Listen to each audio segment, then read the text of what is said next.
Chapter 2. "I could hardly credit it, Elizabeth," Rose declared with a touch of disgust in her voice. "No sooner had the Viscount returned me to my mother's side than there was practically a queue of men waiting to ask me to dance."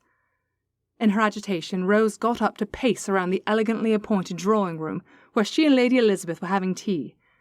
She usually found the large, sunny room to be welcoming and settling, but today not even the oversized painting of Elizabeth as a young girl could get a smile out of her.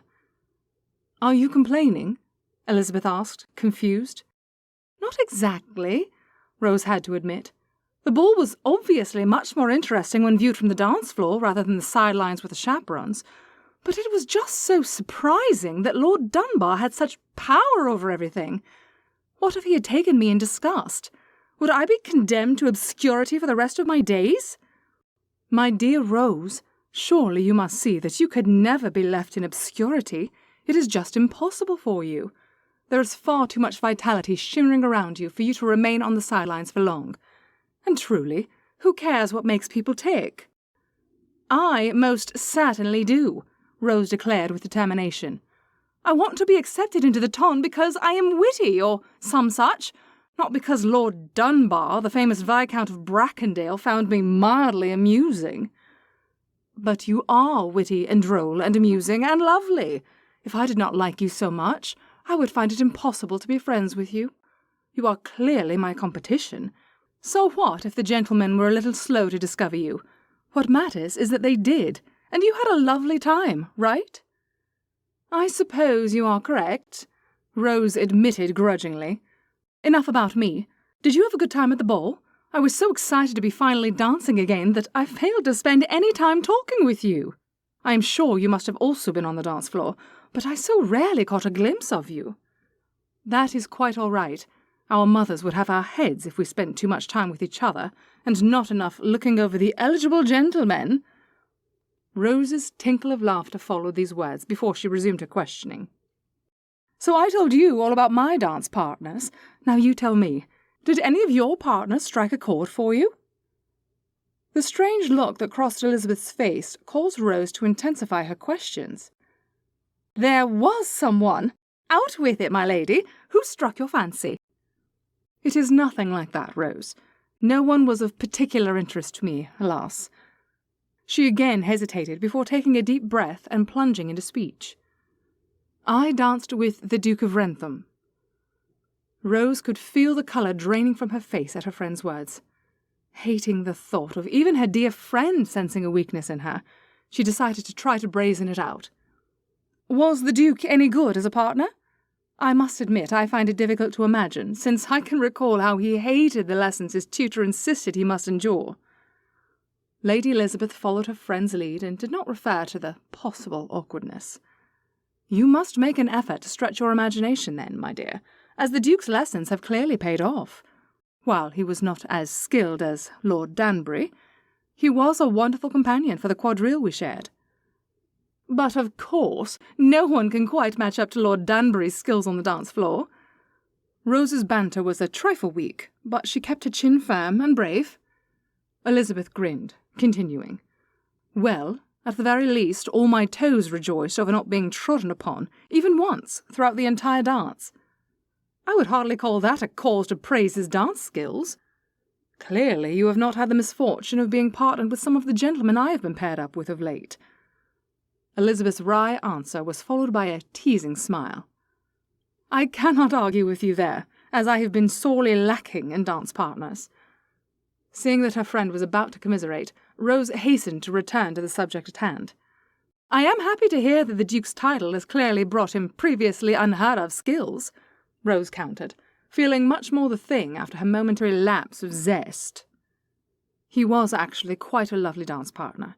Besides not stepping on my toes, he politely conversed with me and appeared to be very kind." "How lovely," Rose answered in a monotone, not wishing to prolong this particular conversation. "Did you have any other interesting experiences at the ball?" "Not particularly. While the Chorneys were perfect hosts, I found the ball to be much like any other I have attended, and would much rather have been home on our estate, curled up with a good book after a long day of riding, or visiting our tenants, or some such. Anything other than being in a stuffy, crowded ballroom, listening to bored society matrons rehashing the latest on deets. The two girls shared a look of mutual agreement before Rose answered with reasonable aplomb. I cannot help but agree with you wholeheartedly. But the trouble is that in order to attain a home of our own, we need to marry. And apparently the only way one can marry is to go through this ridiculous charade one calls the season. So, events such as the Chorney Ball are a necessary evil, would you not agree? With a heartfelt sigh, Elizabeth nodded before mustering up a smile and adding, At least with a friend who feels similarly, it is not quite so dreadful. Exactly, agreed Rose with a wide grin. Both girls were distracted by the clatter of approaching people. They had been so engrossed in their conversation that they had failed to hear the knocker.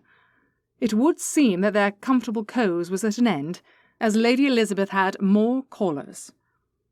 Lucky thing you came unfashionably early, Elizabeth whispered, just before the butler stepped into the room to announce the new arrivals. Ladies Emmeline and Constance Chadwick to see you, my lady, the staid, older retainer intoned. Rose had to stifle her giggle as she watched her friend put on the airs expected of an aristocratic debutante. She watched in awe as her friend rose slowly to her feet, an air of boredom heavy upon her features. Welcome, ladies, she said, her usually cheerful voice dulled by her tones of ennui. Rose reflected that the ennui might not be fully feigned, as the new arrivals were not the most enjoyable company to spend time with. She could feel her own face pinching with a touch of distaste as she observed the two newcomers mincing into the room. My darling Lady Elizabeth, Emmeline began in a breathy voice that made Rose wish she could box her ears. How charming to see you today. Yes, charming, echoed her sister without an ounce of originality. Rose saw that Elizabeth could not maintain her bored facade as this struck her funny bone. How lovely to see you. The lady lied with a twinkle in her eye she quickly disguised by turning to introduce Rose. Are you too familiar with my dear friend, Miss Rosamond Smythe? Both girls dropped into curtsies that were the barest minimum of politeness, registering Rose's social insignificance as a mere miss. We have not previously been introduced. How do you do? Emmeline was forced to acknowledge. Suppressing her amusement as best she could, Rose dipped into her own practised curtsy, far more experienced than the rest of the girls in the various nuances of social interaction from her years as a diplomat's daughter. Ignoring their veiled jab, Rose offered them a charming smile. It is a pleasure to make your acquaintance, Lady Emmeline and Lady Constance. You are the daughters of Lord Chadwick, are you not? I have not been introduced to him, but my father has sung his praises on numerous occasions. As you are here for the little season, you no doubt know all about their work on Britain's involvement at the Congress of Vienna. The two sisters looked at Rose blankly for a moment, unsure how to respond to her. Rose kept her face as straight as possible as she observed their obvious confusion. They clearly thought it beneath their notice to follow politics, but since she had complimented their father, they could not snub her for what they would consider blue-stocking tendencies. Constance gazed at her sister fretfully until Emmeline finally replied, We and our mother have accompanied him to town, as he likes to have our company, but we do not involve ourselves in his work. No, of course not, Rose replied smoothly as she took a seat, leaving Emmeline to wonder if she had been dismissed by this upstart. Emmeline and Constance again shared a look of confused chagrin, before Emmeline offered a weak smile as Elizabeth invited the two sisters to have a seat. Will you two be staying for a visit? Should I ring for tea? This is not my usual at-home day, so I am not expecting too many callers. How kind of you to offer, Emmeline accepted as Constance murmured her thanks. Elizabeth tugged gently on the bell pull while Emmeline launched into an explanation of their visit. We just had to stop in to compliment you on your coup of dancing with the Duke of Wrentham. Was it terribly exciting? Neither of us have yet had the privilege, so we wanted to hear it straight from you. Rose studiously avoided meeting Elizabeth's eyes as she awaited her reply. She was well aware her friend hated the thought of being the subject of gossip, but it was nearly impossible to completely avoid in the rarefied company of the ton. There was a pause as the housekeeper wheeled in the tea-trolley. Rose was certain that Elizabeth was hoping that the subject of her dance with the Duke could now be avoided, but her wish was not granted. As soon as they were alone in the room once more, while Elizabeth was pouring the tea, Constance prompted. "So, how was your dance with the Duke?" "I hardly thought it was a subject to be remarked upon. The Duke had many partners on the dance floor last night," Elizabeth remarked, attempting to stem the sisters' questions. "'Tis true," Emmeline acknowledged before turning a quelling look upon Constance, who had blathered, "We already spoke to Lady Anne Austen. She said his dance skills were divine." Rose saw Elizabeth's lips twitch with her amusement, and was hard-pressed not to laugh, despite her discomfort with the subject of the Duke. "I am sorry to disappoint you, ladies. While I found him to be a pleasant enough dance partner, I would hardly compare him to anything heavenly. In fact, I danced with Mr. Dylan Mead last night as well, and I will admit to you, I thought he was a little more skilled than his Grace." This resulted in twin looks of disbelief directed at her. "But he is merely an aide in the house," Emmeline said, with confusion colouring her tones. "That may be true, but he is a very good dancer." Elizabeth shrugged with a sweet smile. "And he was particularly amusing. His Grace was pleasant enough, but it struck me that he might have had some weighty concerns on his mind last night." "Ah, yes." The ladies looked relieved with this explanation. "Since his father's death is not so long ago, it is quite likely that as a new Duke he has many things to concern him." Constance nodded seriously. "He is no doubt in need of a helpmate. The on dit is that he is looking about for an appropriate duchess to take over some of the responsibilities upon his estate." Rose managed not to roll her eyes at this remark, but could barely stomach the look of sly pride upon Emmeline's face as the lady commented, "Constance and I have been learning from our mamma how to look after the tenants on our estate, and run the household and such, so that we will be fully prepared when the time comes to take over such duties for our husbands. No doubt you will make some lucky gentlemen perfectly lovely wives," Elizabeth replied politely. Rose could detect the effort she made to infuse some sincerity into her voice. "Is Chadwick a very large estate?" Rose inquired, which gained her a look of pitying disbelief from the sisters. Properly interpreting the look as a result of an arrogant assumption that everyone should be aware of their importance, Rose diplomatically smoothed the moment with her next words. "I have been out of the country for some time, so I am not as familiar with some of these things. You must forgive my ignorance." This was exactly the right thing to say, Rose could see, as the two girls warmed visibly to her at her admission, launching into a detailed description of Chadwick and how important it was. Rose actually was quite aware of many details of most of the landowners in the country, considering it an important piece of information for the role she had assigned herself as a diplomat's daughter. She schooled her features into what she hoped was a look of polite interest, and waited out the girl's long-winded explanation. "How lovely," she finally said, enjoying the flexibility of the expression, gracing them with a charming smile. "Perhaps one day we could see it for ourselves, as it would surely be a treat." This utterance once again confounded the girls, as they were unsure if associating with Miss Smythe would be to their social advantage or disadvantage. They were saved from needing to respond by Elizabeth smoothly stepping in with a change of subject. "Never mind about our estates. We are in town now. Let us enjoy it while we can. Which events shall you be attending this evening?" Rose was again forced to admire her friend's skills, as they had just been lamenting their longing for their estates.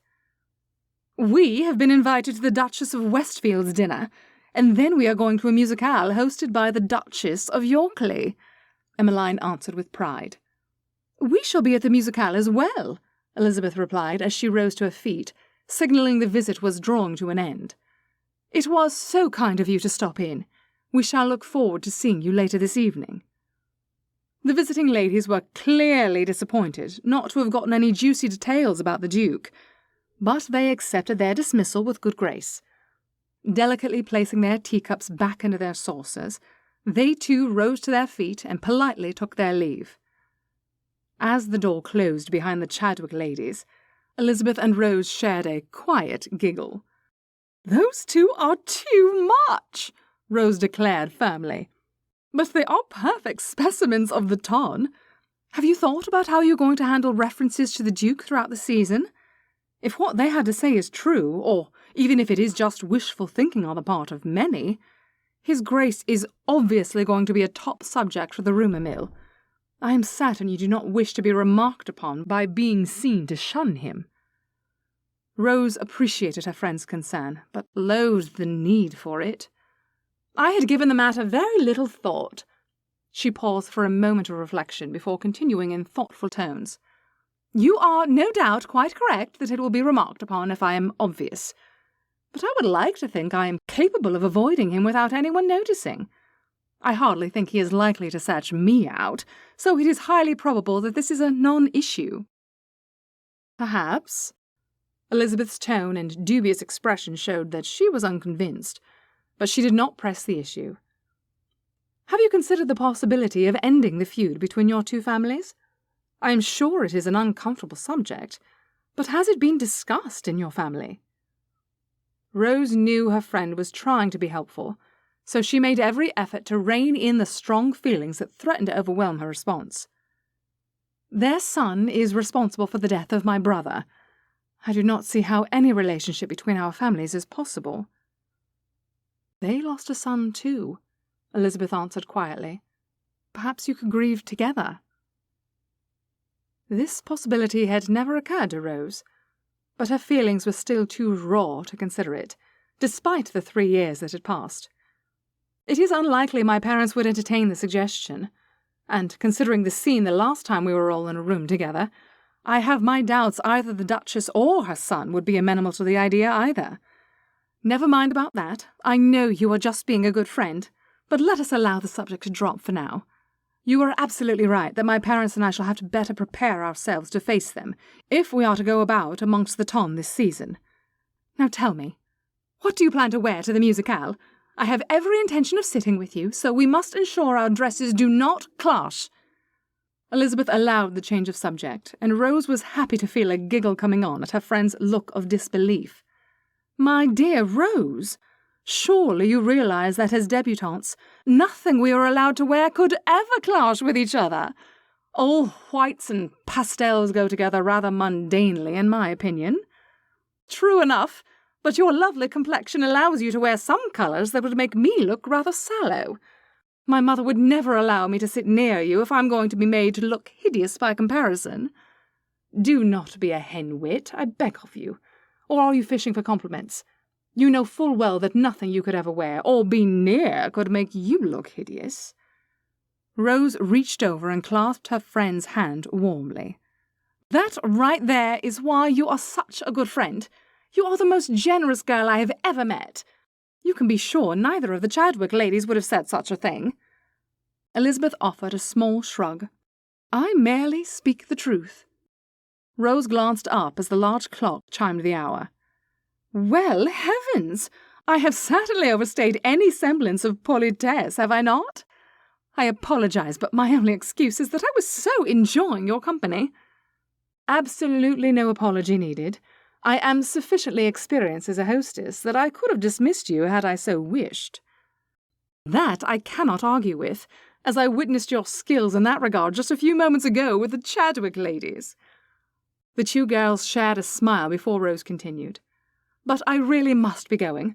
Mamma will have apoplexy if I am not home in what she considers sufficient time to rest and prepare before this evening's entertainments." "Very well, you may leave then," Elizabeth laughed. "It is for the best, as I expect you to arrive at the Yorkleys with enough time to spare so that we can find seats together before the performances begin." With that, the two girls bade each other adieu. Rose collected her maid, who had been waiting in the kitchen all this time, and the two enjoyed the brisk walk home together.